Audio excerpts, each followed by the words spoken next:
नमस्कार, मी संघर्ष उकरे. मित्रांनो, नुकताच JEE आणि नीट ह्या परीक्षेचे रिझल्ट लागलं. मित्रांनो, गोंदियामध्ये सुद्धा JEE आणि नीटची तयारी करणारे हजारो विद्यार्थी होते. मात्र त्यांच्यामधून काही विद्यार्थ्यांना यश प्राप्त झालं तर काहींना निराशा हाती लागली.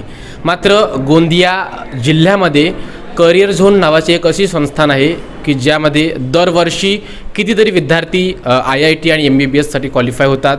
ह्या वर्षीसुद्धा तीच परंपरा त्यांनी जपली आहे आणि करिअर झोनमधून ह्या वर्षीसुद्धा कितीतरी विद्यार्थी यांनी JEE आणि नीट परीक्षा क्वालिफाय केली आहे.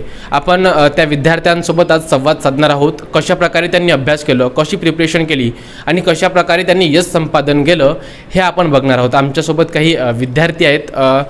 क्या नाम है आपका? कमलेश चंद्रवंशी. कितने परसेंटेज आपके बने और किस तरीके से आपने पढ़ाई की है? मेरे ओवरऑल 636 मार्क आए 720 में से. और जैसे जो प्रिपरेशन था वो मतलब जैसे जहाँ पे जो सर मटेरियल प्रोवाइड करते थे बस वहीं से पढ़ता था. करियर उनके मटेरियल से उसी का पढ़ा. कुछ कुछ बुक्स तो जो इम्पोर्टेंट बुक्स रहती है वो प्रेफर किया था, उससे पढ़ता था. और फिर जो मेन था रेगुलर प्रैक्टिस करना, बस वही जो DPP मिलती थी ट्यूशन से वही उसी को प्रैक्टिस करता था. क्वेश्चन प्रैक्टिस और फिर जो NCERT है बस मस्ट रहती वो तो वो पढ़ता था. बस उसी के दौरान चलते गया. धीरे धीरे अपन चलते रोज़ के रोज़ पढ़े, एकदम से फिर आराम से रिजल्ट आ गया. और ही बहुत से बच्चे गोंदिया में जो JEE नीट के भी प्रिपरेशन कर रहे हैं, उनको आप क्या संदेश देना चाहोगे? उनको संदेश देना चाहेंगे कि अगर आप ये सोचेंगे कि अगर गोंदिया में रह के नहीं हो सकता तो ये गलत है. हम क्या बोलते गोंदिया में रह के भी कर सकते हैं. मुझे पहले लगा था कि मुझे बाहर जाना चाहिए पहले, लेकिन फिर सोचा यहीं पे जब सब कुछ अपने ऊपर डिपेंड रहता है तो यहीं से करना चाहिए. फिर यहीं से किए, जहाँ करियर जोन आए यहीं से किए तो फिर हो गया. तो उतना सबके लिए यही है कि अगर आप मेहनत करने के लिए तैयार हो तो आप कहीं पे भी रह के कर सकते हो. आमच्यासोबत गोंदिया जिल्ह्यामधून ज्यांनी नीटमध्ये जे टॉपर आहेत 677 मार्क्स ज्यांनी प्राप्त केलं आणि गोंदियाचे जे टॉपर ठरले असे सेवक ठाकुरसुद्धा आहेत. सेवक, क्या बताना चाहेंगे, कैसे प्रिपरेशन किया आपने? कैसे प्रिपेयर किए वो तो टीचर्स ज़्यादा बेहतर बताएंगे. उतना कुछ खास मतलब मैं नहीं बता पाऊँगा. लेकिन एक चीज़ ज़्यादा इंपॉर्टेंट है कि कुछ भी नहीं आया ना फिर भी बस टिके रहना. मेरी वही गलती हुई थी कि मैं छोड़ देता था. कुछ नहीं आता था मैं छोड़ देता था. रिपीट ईयर में नहीं की है गलती, तो अच्छा गया रिजल्ट. 677 मार्क्स आपने ऑब्टेन किए. अपेक्षा थी यानी कि अपेक्षा आपकी 677 की थी, ज़्यादा की थी या कम की थी? मैं थोड़ा मतलब ओल्ड स्कूल टाइप का हूँ, ये सब सोचता नहीं हूँ मैं ज़्यादा. बस जैसा पेपर है उस हिसाब से करता हूँ. करियर जोन संस्थान की क्या भूमिका रही है इन सब के पीछे? ऑफ कोर्स बहुत बड़ी भूमिका थी, क्योंकि मैं 11th-12th की थी तो नहीं हुआ सिलेक्शन. यहाँ आया तो हो गया सिलेक्शन. खुद पे भी रहती है लेकिन गाइडेंस भी इम्पॉर्टंट रहता है, तो सर का बहुत बड़ा रोल था और बाकी टीचर्स का. स्वतः अभ्यास केलं हे गरजेचं असते, मात्र कुणाचं तरी जे गायडन्स असते ते सुद्धा फार महत्त्वाचं असते. क्या नाम है आपका? शिखा अनवत है. क्या है आपकी सफलता का राज? मेरी सफलता का राज है कंसिस्टेंसी जो होती है नीट में बहुत ज़्यादा इंपॉर्टेंट होती है. मतलब आप ऐसा नहीं कि एक महीना पढ़ रहे, एक महीना नहीं पढ़ रहे. आपको डेली पढ़ना पड़ेगा. 2 साल की जो प्रिपरेशन होती है, जो जर्नी होती है, बहुत ज़्यादा इंपॉर्टेंट है. पंक्चुअलिटी, रेगुलरिटी बहुत इंपॉर्टेंट होती है. और साथ ही जो मटेरियल एंड मैंने जो डिसीजन लिया था करियर जोन को ज्वाइन करने का लिया था, ना ही सिर्फ JEE में अच्छा है, आई थिंक जो कोचिंग है, जो सेंटर है नीट में बहुत अच्छा है. एंड जो स्टडी मटेरियल यहाँ पे जो मॉड्यूल प्रोवाइड होते हैं वो लिटरली मतलब मुझे बेस्ट लगा था. जो टीचर्स वगैरह जो डाउट क्लियरिंग जब टाइम पे जाओ तब झाल सर या फिर कोई भी बाकी बायोलॉजी केमिस्ट्री में जो भी डाउट्स आते थे मुझे वो टाइम पे बराबर क्लियर होते थे. एंड पूरा इसका हकदार मैं सबसे पहले पेरेंट्स को दूंगी, देन ऑल्सो मैं झाल सर को बोलूँगी, बिकॉज उन्होंने बहुत ज़्यादा ध्यान दिया था मेरे ऊपर. एक बराबर प्रॉपर एनवायरनमेंट जो होता है स्टडी का वो पूरा मेंटेन रखा था.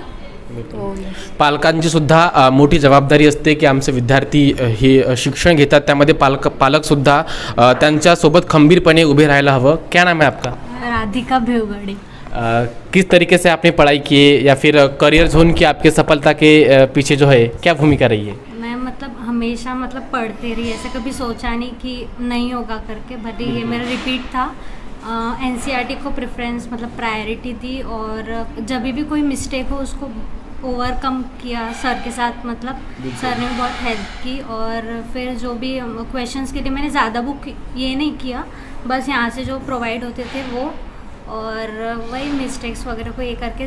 फैकल्टीज़ भी बहुत बेटर थे इस बार, तो फिर सब कुछ इजीली मतलब इन अ बेटर वे हो गया सब. सब बहुत से बच्चे गोंदिया में रहकर ये सोचते हैं कि हमसे नहीं हो पाएगा, जो मेट्रो सिटीज़ है वहाँ पे अच्छे पढ़ाते हैं। ऐसे बहुत से नेगेटिव थॉट्स जो गोंदिया के स्टूडेंट में आते हैं, क्या बताना चाहोगे आप? पहली बात तो ऐसी रहती है कि अपन जो भी एग्ज़ाम देना चाहते हैं, पहली तो अपना वो रहता है, क्या बोलते हैं, एक होप रहती है जो अपने अंदर रहती है कि मैं मतलब मेरे को ये करना है, मतलब करना है कि नहीं है। जैसे जब मैंने अपनी प्रिपरेशन स्टार्ट करी थी रिपीट ईयर की, तब मैंने तो अपना होप छोड़ दिया था कि अब मेरे को जो मिल रहा है मैं वो लूँगी, अभी नेक्स्ट अटैम्प्ट नहीं करूँगी। एक तो फिर मतलब जब मैं आई थी यहाँ करियर जोन में, तो मैंने सर से यही बोला था कि हम रिपीट करें कि नहीं करें। तो एक बार मतलब जैसे एक गाइडेंस रहता है ना, वो थोड़ा लोकल एरिया में जैसे अपने पेरेंट्स रहते हैं, टीचर्स रहते हैं, तो वो अच्छे से गाइडेंस कर पाते हैं। वो अपन जैसे जितनी बड़ी इंस्टीट्यूट रहती है उतना ज़्यादा भीड़ रहती है, और जितनी भीड़ रहती है वैसे इंडिविजुअल पे उतना ध्यान नहीं दिया जाता है। और जो मतलब अपनी लोकेलिटी में जो ट्यूशन्स रहती है उसमें लाइक टीचर्स हर एक बच्चे पे ध्यान दे पाते हैं, तो उनको समझ में आता है कि कैसे कौन सा बच्चा कैसा कर रहा है, उनको कैसा सुधारना है। तो ये बहुत ज़्यादा मैटर करता है।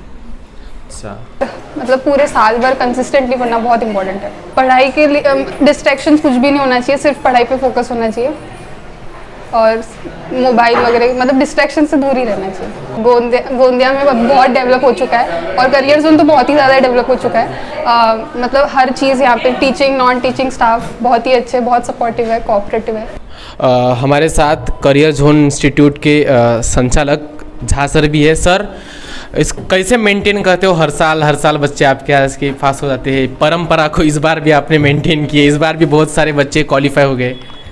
नहीं, ऐसा कुछ सोच समझ के नहीं करते हैं। बस जो बच्चे आते हैं हम एक ही ध्यान रखते हैं कि हर बच्चे का जो पोटेंशियल है वो अपने पोटेंशियल के मैक्सिमम सिचुएशंस तक जा सके, और इसके लिए तो इंडिविजुअल डील करना पड़ता है। क्लासरूम तो एक साथ चलती है, लेकिन हर बच्चे के ऊपर इंडिविजुअली हम केयर करते हैं, चाहे वो बच्चा नीचे का हो या ऊपर का हो, एवरेज हो, सबको अपने लेवल से उठाने का हम प्रयास करते हैं, जो एक टीचर का धर्म होता है। और उस सिचुएशंस में जितने भी रिसोर्स की ज़रूरत पड़ती है वो ऑलवेज माइंड में चलते रहता है कि ऑल इंडिया लेवल पे जितनी भी रिसोर्स है वो सब हम अपने पास रखें, ताकि हम हर बच्चों को वो सब चीज़ अवेलेबल करा सकें, कि बच्चों को ये फील ना हो कि हम कोटा नहीं गए तो हमारा नहीं होगा।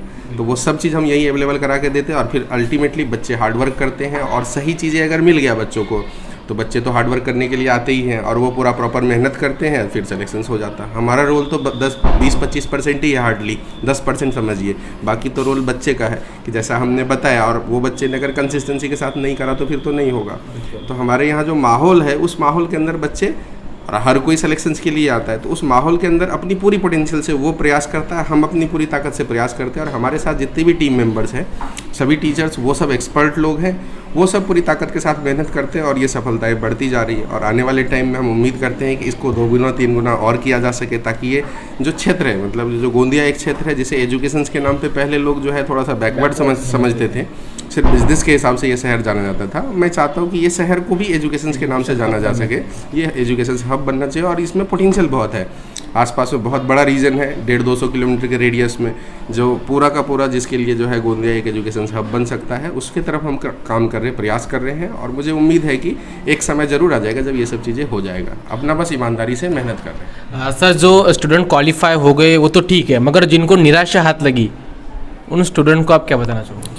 जिन बच्चों को इस साल मान लीजिए सक्सेस नहीं मिला, तो हो सकता है कि कहीं ना कहीं कुछ कमी रह गई होगी, या तो मेहनत के साइड में कमी रह गई होगी, या गाइडेंस के साइड में कमी रह गई होगी, या डायरेक्शन के साइड में कोई ना कोई कमी रह गई। तो पहले वो बच्चे को आइडेंटिफाई करना चाहिए, हतोत्साहित नहीं होना चाहिए, घबराना नहीं चाहिए, उसको आइडेंटिफाई करना चाहिए कि इस 3-4 रीजन में से कहाँ पर हमारी समस्या रह गई।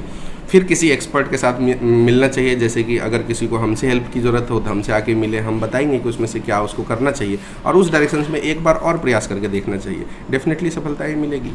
और अगर मान लीजिए इस प्रोसेस में इंसान इतना मजबूत बन जाता है कि फिर MBBS बने या ना बने, पर इंसान इतना कैपेबल हो जाता है कि वो जीवन में कुछ ना कुछ अच्छा कर लेगा। अच्छा कर लेता है, बिल्कुल। और जो स्टूडेंट है सर, जो प्रिपरेशन कर रहे हैं, उनको आप क्या संदेश दोगे? बस जैसे कुछ बच्चों ने ये सब बताया कि कंसिस्टेंसी इंपॉर्टेंट है, टीचर्स को फॉलो करना इंपॉर्टेंट है, जो मॉड्यूल या मटेरियल्स फॉलो कर रहे हैं उसको प्रॉपरली लास्ट तक बनाना ज़रूरी है, और जहाँ कहीं पर प्रॉब्लम आए, समस्या आए, तो उसको रिजॉल्व करना ज़रूरी है। तो यही 4-5 स्टेप को फॉलो करना है सिंपली। ये ज़्यादा सोचना नहीं है कि हमारा सिलेक्शन होगा कि नहीं होगा। ये 4-5 स्टेप फॉलो करेंगे, जैसे कि इन बच्चों ने फॉलो किया है, और भी जो बच्चे यहाँ नहीं हैं लेकिन जिनका सिलेक्शन हुआ है उन सब ने फॉलो किया है, तो सभी बच्चे को अगर ऐसे फॉलो करेंगे तो सफलता उनके पास तो आएगी ही आएगी, मतलब नहीं आने वाली कोई बात ही नहीं। जर सातत्याने विद्यार्थ्यांनी प्रयत्न केला तर यश नक्की त्यांच्या हाती लागेल. मित्रांनो, सातत्य हे फार गरजेचं असते आणि विद्यार्थ्यांच्या तयारीसोबतच त्यांच्या पालकांचं सपोर्ट, त्यांना वेळेवर उचित मार्गदर्शन हे सुद्धा फार गरजेचं आहे. तर आपण आज करिअर झोनच्या विद्यार्थ्यांशी संवाद साधला.